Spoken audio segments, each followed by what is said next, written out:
ஏமாறுறது எதுன்னு தெரியாம ஏமாறுறதுக்கு பேர் தான் ஏமாற்றம்னு பேர்.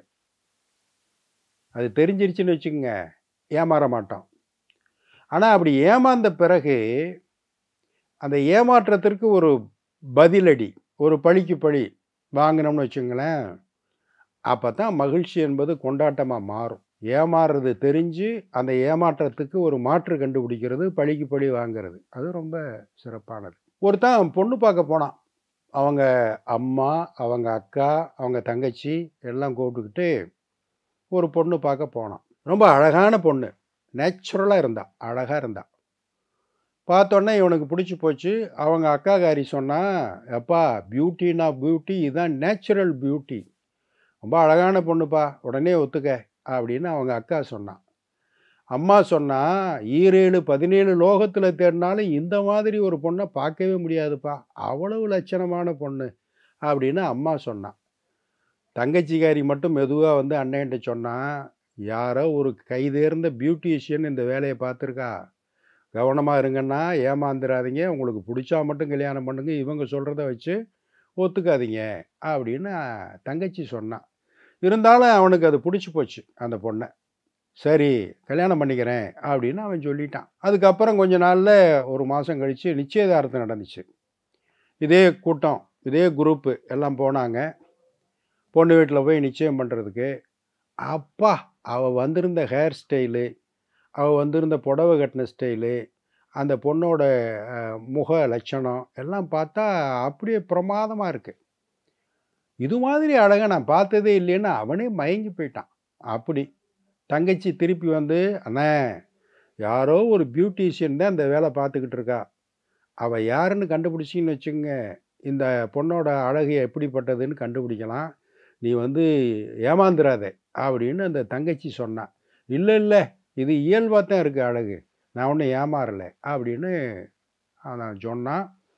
கல்யாணம், நிச்சயார்த்தமும் முடிஞ்சிருச்சு. கல்யாணத்தன்னைக்கு காலையில பார்த்தா, அச்சடிச்ச தங்கச் சிலைன்னு சொல்லுவாங்க பாருங்க. அது மாரி வந்துச்சு பொண்ணு.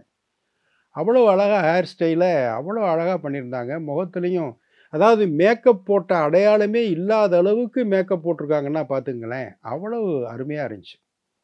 எல்லாம் முடிஞ்சுச்சு. அவன் அந்த மயக்கத்திலே தாலிய கட்டிட்டான். தாலி கட்டி அன்னைக்கு நைட்டு ஃபர்ஸ்ட் நைட்டு.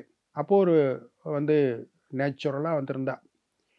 உடனே அந்த பொண்ணுகிட்ட அவன் கேட்ட முதல் கேள்வி, "நான் பொண்ணு பார்க்க வந்தது, நிச்சயார்த்தம் பண்ண வந்தது, இன்னைக்கு காலையில தாலி கட்டினது.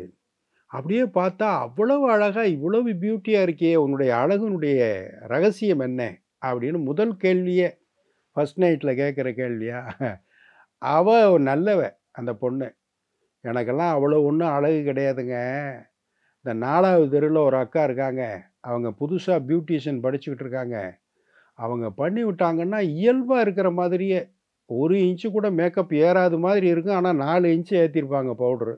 அந்த மாதிரி அவங்க போட்டு விட்டாங்க." அப்படின்னு உண்மைய சொல்லிட்டா. "ரொம்ப சிறப்பு. ரொம்ப அழகா இருக்கே!" அப்படின்னு அவனும் வெளிய சொல்ல முடியாம சிரிச்சுக்கிட்டே மழுப்பிட்டான். 2 நாள் கழிச்சு ஒரிஜினல பார்த்துட்டான். எத? மனைவிய பார்த்துட்டான். பார்த்து முடிச்சோனே அன்னைக்கு சாயந்தரம் டக்குன்னு ஒரு புது செல்ஃபோன் பாக்ஸ், ரொம்ப விலை உயர்ந்த காஸ்ட்லியான செல்ஃபோன் பாக்ஸ். அத எடுத்துக்கிட்டு 4வது தெருவுல இருக்கிற அந்த பியூட்டிஷியன் அக்காவ தேடி போனான். போய் கதவ தட்டுனா அந்த அக்கா வந்துச்சு. "நீங்க தான் என் மனைவிக்கு அழகு மேக்கப் போட்டு விட்டதா? பியூட்டிஷியன் அக்காவா?" "ஆமாமா. அந்த பாப்பாவுக்கு தரேன். நான் தாங்க போட்டு விட்டேன்." "ரொம்ப பிரமாதங்க. ரொம்ப அருமையா மேக்கப் போட்டிருக்கீங்க. அதுக்கு நான் குடுக்குற கிஃப்ட் இதுதான்." அப்படின்னு அந்த விலை உயர்ந்த செல்ஃபோன் பாக்ஸ குடுத்தான். "ஆ! இவ்வளவு விலை உயர்ந்ததா?" அப்படின்னு சொல்லி பாக்ஸ திறந்தால்ல, உள்ள ரூ. 900 இருக்கக்கூடிய சுண்ணாம்பு டப்பி மாரி ஒரு பட்டன் ஃபோன் உள்ள இருந்துச்சு. "என்னங்க பாக்ஸ் இப்படி இருக்கு, உள்ள திறந்தா ஒண்ணுமே இல்லன்னேன்." "அப்புறம் எங்களுக்கு மட்டும் என்னவாம்? அப்படித்தானே மேக்கப் போட்டு இப்படி ஏமாத்தி என் தலையில கட்டி வச்சுட்டீங்க." அப்படின்ட்டு திரும்புனான் பாருங்க.